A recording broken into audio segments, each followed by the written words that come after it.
I'm aware that you have been grappling with SARS technical issues, here in particular.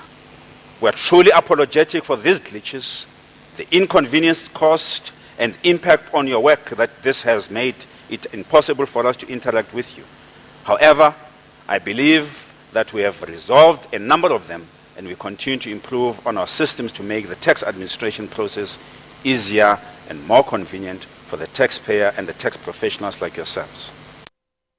All right, let's stay with the Tax Indaba. We cross to our reporter there in Sandton, north of Johannesburg, Devan Murugan.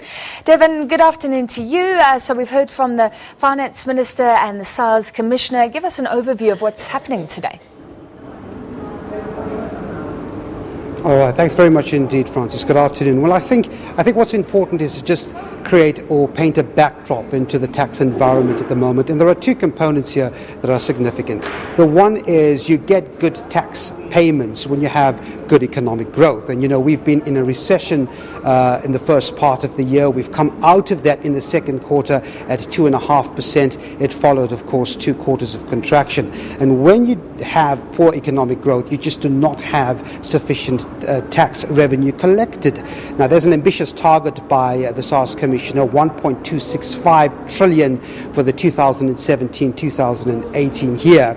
And what he's actually looking at is two issues. Number one, to get growth up so we get companies making enough money, individuals making enough money to pay their tax returns. And then there's this other issue of tax compliance and what the Minister, as you said in your intro a few moments ago, weakening tax morality. And this comes to mean when you have a taxpayer base not confident that their money is utilized in an efficient manner. And the Finance Minister pointed this out. You know, he says that government is fully aware of the fact that they need to slowly curb this perception that government is involved in corruption and not efficient enough in using their taxpayer base. So I suppose this is what this week is all about, to, as the Minister said and as organisers have said, work together in a sort of partnership to ensure that money is utilised in a particular way so that the government meets its developmental objectives. And this week is all about sort of discussing how stakeholders can meet those objectives. Francis. Devan, increasingly, I think the rhetoric has moved to tax morality, something that came up today. Should people pay tax if there are perceptions of gross corruption among those officials using that money? Do you find that increasingly this is talked about in top echelons? Well, you know, it doesn't help when the Tax Ombud releases a report saying that there are systemic challenges that disallow SARS, for example, to pay out tax returns efficiently. I think the word that was used was unduly holding back tax returns. So that Tax Ombud's report certainly didn't help that perception.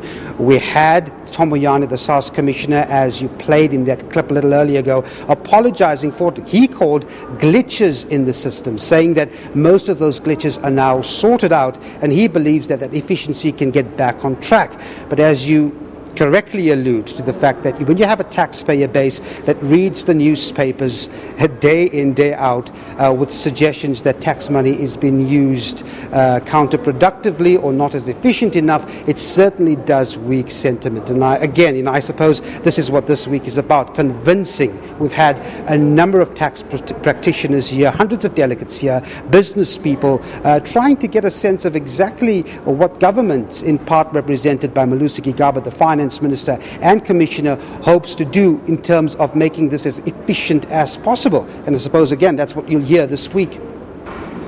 Devan, so we've heard from the Finance Minister, from the SARS Commissioner. What else is coming up at this Tax Indaba?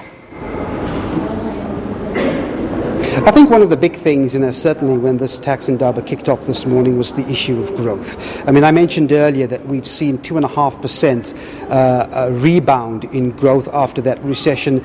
but business confidence, I mean, that simply is possibly one of the most important things on the minds of business people. Yes, we've emerged out of a recession, but many analysts are saying a week after that number was released last week that indeed we are still in an investment recession, which means companies are just not confident enough to actually utilize the almost 1 trillion rand sitting in their banks to go ahead and invest in the economy. Once you invest in the economy, you get companies emerging, you get our manufacturing base increasing in their activity. Once that starts unfolding, you get more tax coming through. So while tax compliance and how that money is utilized to reach our developmental goals are important, many of the participants and representatives here want to know what the government is doing in their part to actually stimulate growth in the country. As far as the government is concerned, of course, it's the usual narrative.